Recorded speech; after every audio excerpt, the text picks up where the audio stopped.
fascinating, interesting debate show is live in the huddle. Listen, it's going down. Free agency, trade deadline. We got to see what we can store up if we the Mets, okay? Because we all Mets fans here. And also the Jets, who we're going to talk about because, later on in the show, the AFC East, we are going to be giving our predictions. So we're going to talk about the Jets extensively because I know my co-host here got a lot to say about the Jets.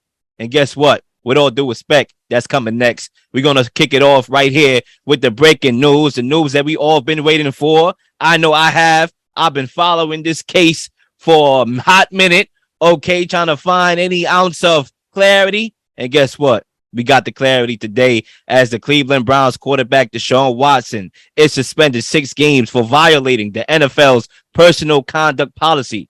Is this suspension appropriate? Zach, if you want to do the honors.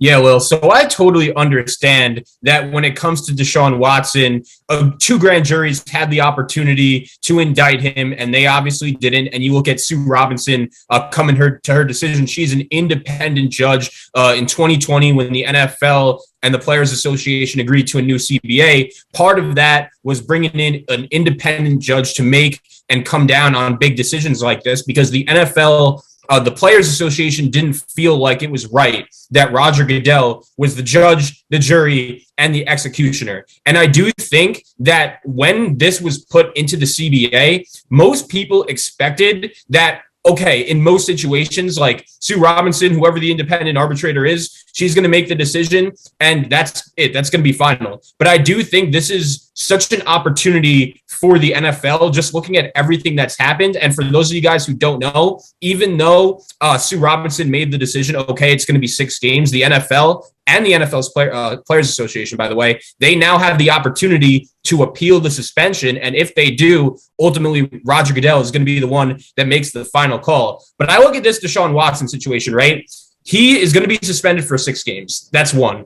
But 2, he's going to keep all $45 million of his signing bonus. He's also going to keep all of his $46.5 million or $45.65, $1 million salary for 2022. All $184 million in that contract he's going to keep as well. And I just think from a PR standpoint, when you compare Deshaun Watson, his suspension for everything that's gone on, to a guy like DeAndre Hopkins, who just had a trace of a PED found in his system, he is only going to miss 6 games. Also, we're going to get into a little bit later in this segment our expectations for the Browns for this season. And I'm curious what you think of this, but the Browns' schedule for the first 6 weeks of the season, it's pretty manageable. It's pretty easy. I actually think the NFL did them a little bit of a favor, giving them somewhat of an easy schedule for the first 6 games of the season. And when you just look at other guys, right? Obviously, Calvin Ridley, he gets suspended 1 year, full year for gambling. Michael Kendricks, 8 games for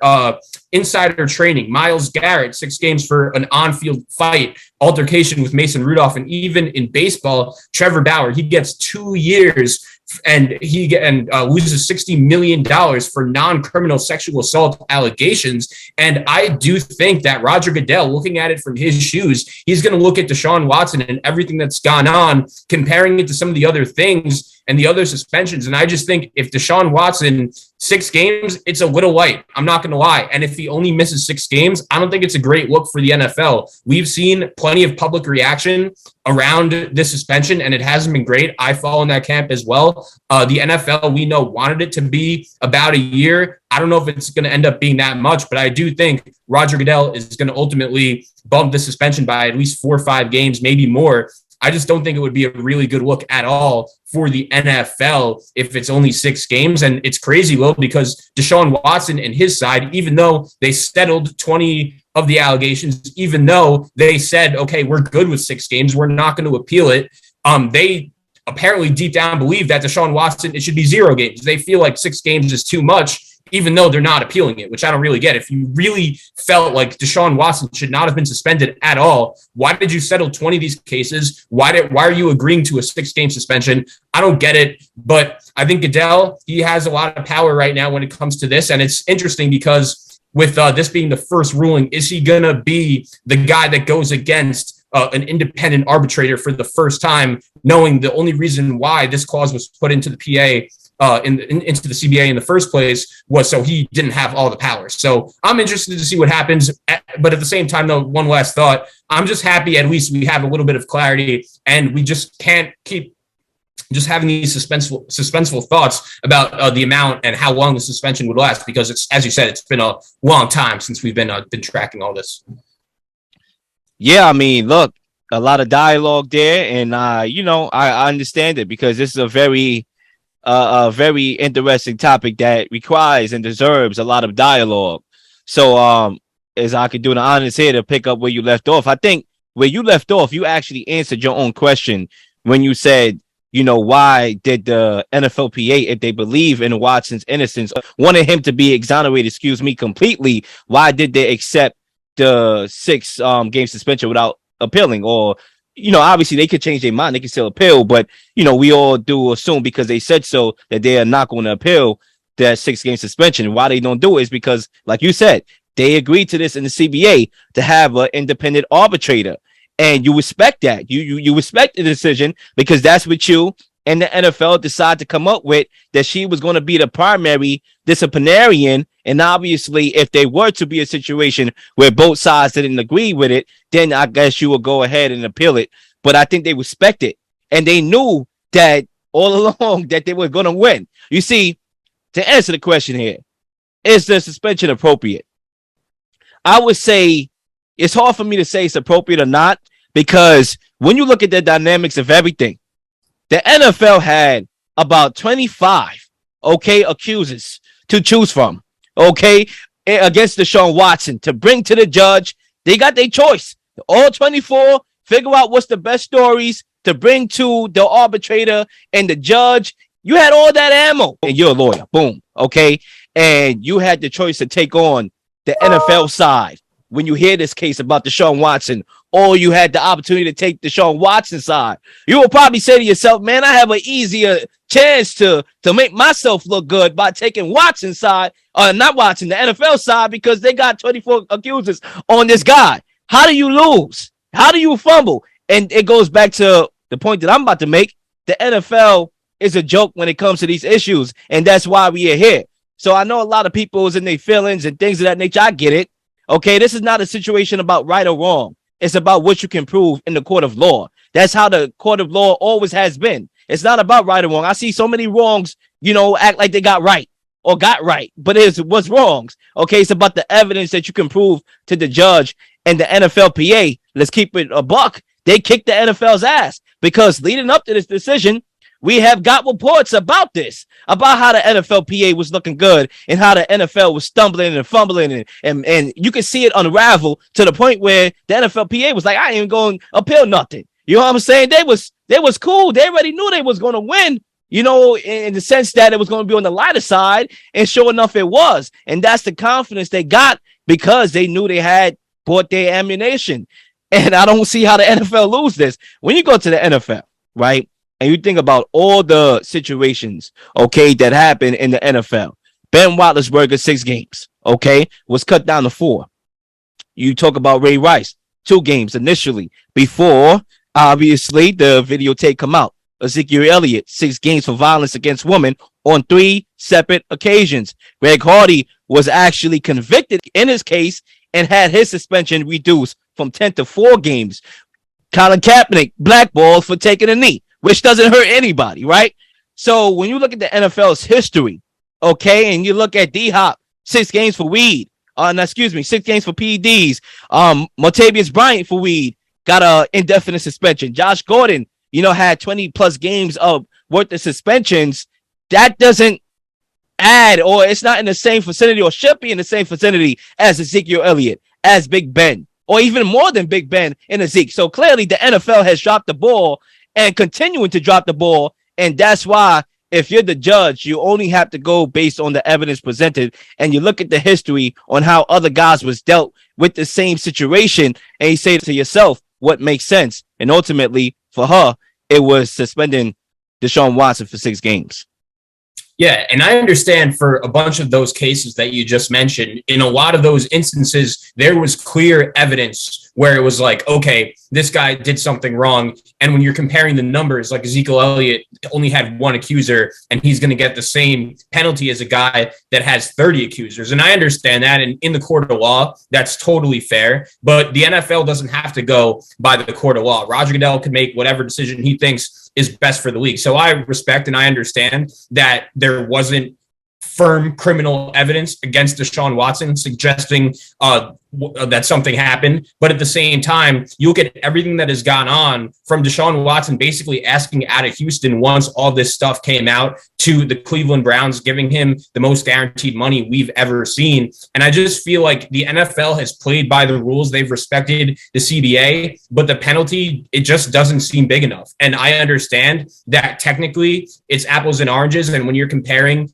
case by case, it's not always the most, like, I don't want to say the most fair, but every case is different. There are certain things in each case that might that happen, and just different things to look at. But at the same time, in reality, I think if you're the NFL, it's just a really bad look if Deshaun Watson has the same suspension as a guy that only had one accuser, knowing everything that's gone on with this guy and knowing, like, it feels to me like he got rewarded for the actions, that he got out of Houston, and with that just set up this bidding war, and the Cleveland Browns were the only team to give him that much guaranteed money. But we know that there were other teams interested, but the Watson and his agent said, okay, we want this amount of money. The Browns were the only team to abide by that, making the contract fully guaranteed. And I just can't imagine that feels right with Roger Goodell. I think up to this point, the NFL has done as well of a job as they can abiding by the process and the system they set up. But even with that being said,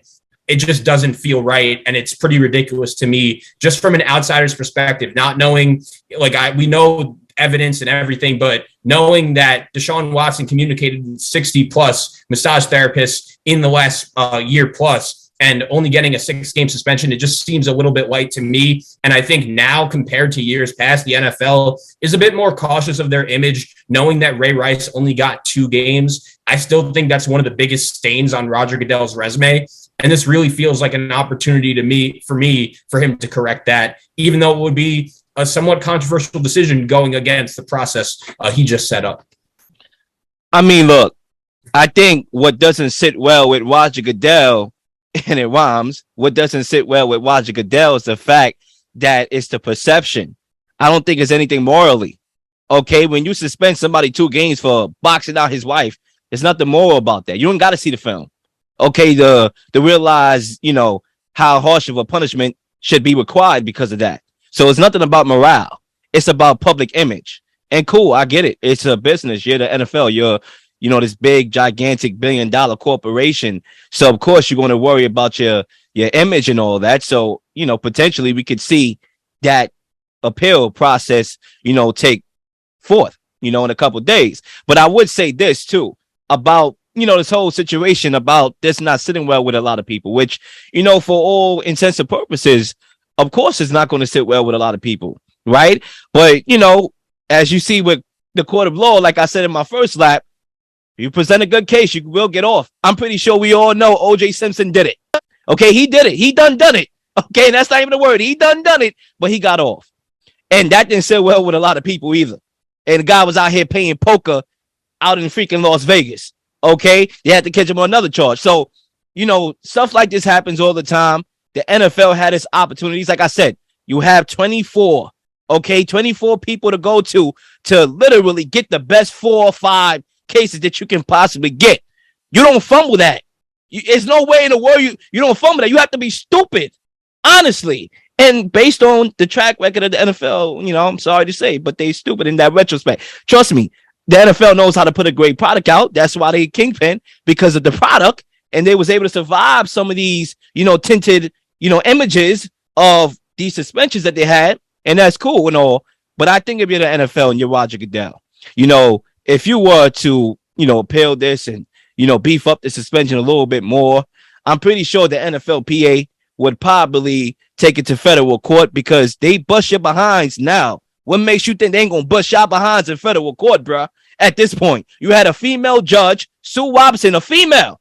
Okay, listen, I'm not trying to play the male and female game, but it is what it is. The girl is a female. Okay, you had her, and you had 24 accusations of sexual assault against females, and she even ruled 6 games. If I'm the NFLPA, go ahead and suspend him more. I take it to federal court, and now we are going into the football season dealing with this, and this is taken away from what should be the best season of all time in the NFL, Bill Shadams. Yeah, and just looking at this whole situation, I think it's really complicated because I think most people do get the sense that what Deshaun Watson did was seriously wrong. And I think for me, like it seems and it feels like to me that really just since he's been out of Houston, it's almost like it's been portrayed as this big reward to get this guy. And I understand he's a phenomenal quarterback, but for me, like I don't feel great about the future of the Cleveland Browns. Just no matter what the suspension is, knowing that they're so committed and so engraved in this guy and all the guaranteed money they gave him.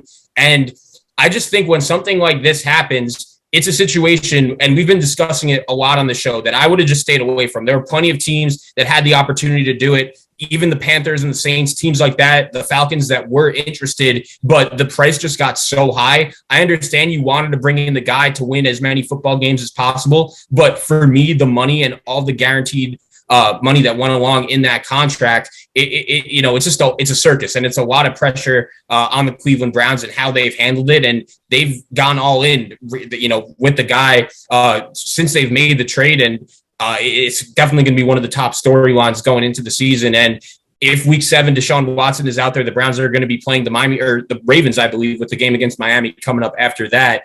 Look, the AFC North is going to be one of the stronger divisions, but it just seems like to me, the penalty hasn't been severe enough. And it feels like to me that Deshaun Watson has almost been rewarded for his actions. And I understand when it comes to the quarterback position, that's the most valuable, the most important position in sports. And when you find a good one, most of the time you're going to do anything you can to get your hands on him. But it seems like once he left Houston, the media has been acting like it's, just like getting him is winning the lottery. And I don't view it that way at all.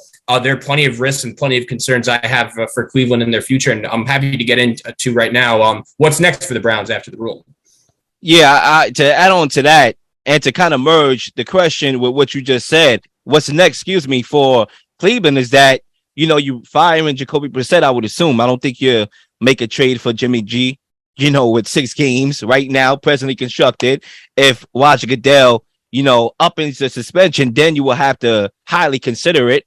Because Jimmy G's out there. The 49ers got nothing to lose. They want him out of there. You could probably send over a cheeseburger and get him. So, yeah, you probably do that if you're the Browns. But nevertheless, I think to add on to that point that you just said about, just not taking the risk. There was another point that you said on the last show when it comes to quarterback. You said, and I quote, I don't like taking risks when it comes to quarterbacks because you have to get it right. And I disagree. Like, literally, I remember that statement that I wanted to bring on here because when you look at the risk that so many teams have taken, it rewarded them. Like, it was rewarded. And the risk, for example, the Buccaneers, they didn't look that good in New England his last year. He was 40. He about to be 40. Took the risk. You got him over there. He got you to a Super Bowl. You contended for one now. Matthew Stafford. I remember on the show. The reason why I grouped Deshaun and Kyler Murray was the other one in that category, and the difference between those guys and Brady and a guy like Stafford, my concerns for them are off the field. I think when it comes to concerns on the field, if you're willing to work hard enough, then you could fix it. Yeah, Tom Brady, his last season in New England didn't go great. But it's still risk. It still go back to my point about of course, risk. but they're hard workers, and we don't know if Kyler Murray is. Deshaun Watson. Brady was up. And I'm a Brady fan, but Brady is older. You can't get age back. You know what I'm saying? Age is something that come and go. Right. I'm saying, what happens if something like this similar happens to Deshaun Watson, which it easily could? Then the Browns are screwed. Like, when the Bucs traded Tom Brady, there was no risk of him doing anything stupid off the field, Right now, from what I can see, okay, and things can change tomorrow. The NFL has 3 days to lengthy the suspension. But if this stands, okay, Roger Goodell say, you know what? I'm good. You know what? I'm not about to, take this on because I'm not trying to risk the NFLPA taking me to federal court when we got a season to really focus on it and keen in on.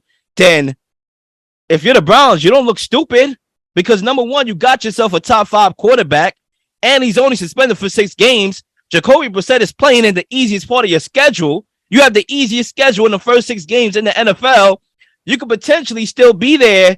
And, in a 500 situation where Deshaun Watson could come over there and lead you to the playoffs. And that's what you want as a franchise. That's why you made the move. So you can be able to compete for a championship. So right now, like I said, things can change tomorrow. We could come back and say, oh, my gosh, he's suspended for the year because, that's what Roger Goodell. I'm pretty sure we won't know that tomorrow. But in the future, and say all the things we're saying right now. But I don't know how we say that when we just found out that he got 6 games for having sexual misconduct with over like 24 women. And it's crazy because he always had the reputation of being a good guy and a very hard worker and a winner, a guy that really any team in the NFL would have. And I don't think anyone could have imagined how quickly things have changed. And these allegations, they really got to me. They scarred me in a big way. I'm not going to lie. Well, they totally changed my perception of Deshaun Watson. I was a big fan, but now I'm out on the guy. I can't trust him to be the leader of my team. And I don't view him as a guy that I trust to give that amount of money to, making a fully guaranteed, making him the highest paid quarterback in the league, knowing the baggage that comes off the field with him. And especially given the history of the Cleveland Browns, I don't think this is going to end well for them. It might look well for them, might look good for them right now, 8 games, but in 4 or 5 years, I don't know. I can't trust the guy. I'm not trying to put you on the spot here, Zach, but I think right now, when you talk about feeling comfortable, right? Because clearly, I don't even feel comfortable talking about the topic. You feel me? But at the same time, as uncomfortable as we feel, I'm one of those guys that if I do something for somebody, I got to do for the other. And if I feel a way about somebody else and they have the same situation, I got to do the same thing over here. So, for example, okay, Big Ben, he won, I don't care, 24, 1, 2, 50. He had an issue in the same stature. And everybody was crying tears. He was crying tears. Oh, my gosh, he's a Hall of Famer. We got to keep the same energy, bro. Like, so many guys, Ezekiel Elliott, look at the guys I just named, and we still support the sport. Colin Kaepernick, the NFL said, screw, rights in America. We don't care about that. Then they try to piece it up together for the image, just like how they trying to do now. Oh, get Jay-Z in the room, and let's have a deal where it makes it look like we care. No, I still watch the sport. Why? Because that's my pastime. Yeah, and it's hard because we're not in the room every day. The Steelers made the decision that they still wanted to go along with Big Ben as their quarterback, but Big Ben lost his full salary for a year. Deshaun Watson didn't. Deshaun Watson basically I don't want to say he got to pick what team he went to because Cleveland was the only team willing to give him that much money, but he by himself raised the price on what it was going to take to get him. And everybody put the hashtag, thank you, Ben, for your industrious career. It comes and goes, bro. I'm sorry. I heard people listening to R. Kelly, you know what I'm saying? Females. Right. And honestly, I'll say this. If Deshaun Watson goes for 10 years without having another issue off the field, then I'm going to say, I think I'd warm up to him a little bit. But seeing the fact that he'd just communicated with 60 plus massage therapists during COVID when he wasn't even supposed to be leaving his house. What could have happened in 2020? If he had a massage the week of the game and he caught COVID and he was going to be out for 2 weeks because the protocols were much more severe back then. Those are the things I'm talking about. Can you trust this guy to make the right decisions off the field to be your team's franchise quarterback of the future? And back 2-3 years ago, I thought, if you're making a list of players, if you were going to start your team with, accounting the ability and the age, what he'd give you for the future, there was a time when Deshaun Watson was at the top of this list. But I think these allegations, no matter what happened, whether there's proof or not, they just hit me so hard. And I'm sure a lot of NFL GMs feel the exact same way, that it's I just don't know how you could trust him. And I agree, when you look at the NFL and how much we love the league, how big supporters of the league we are, not every decision they've made has been perfect. And there have been plenty of guys that have got the right end of the stick in terms of punishments. But when it comes to this guy, the fact that he's a franchise quarterback, the fact that the Cleveland Browns made him the new face of their franchise. And to me, again, it just feels like he's being rewarded for his actions. He got the new contracts. He got the new team when he didn't want to be in Houston anymore. And if I was Roger Goodell, that really would not make me happy. And he has the power to do something about it. And I think a lot of fans in the NFL feel the same way, knowing that they just they don't think this guy has gotten the proper punishment, and I feel the same way. And if I was Roger Goodell, just with everything that's gone on off the field, it seems like everything that could go right for Deshaun Watson has gone right, which would really not sit well with me. Ladies and gentlemen, we'll see what happens when it comes to Roger Goodell. The ball is in his court. He can do something with it. We'll see if he does. We'll be back after the break.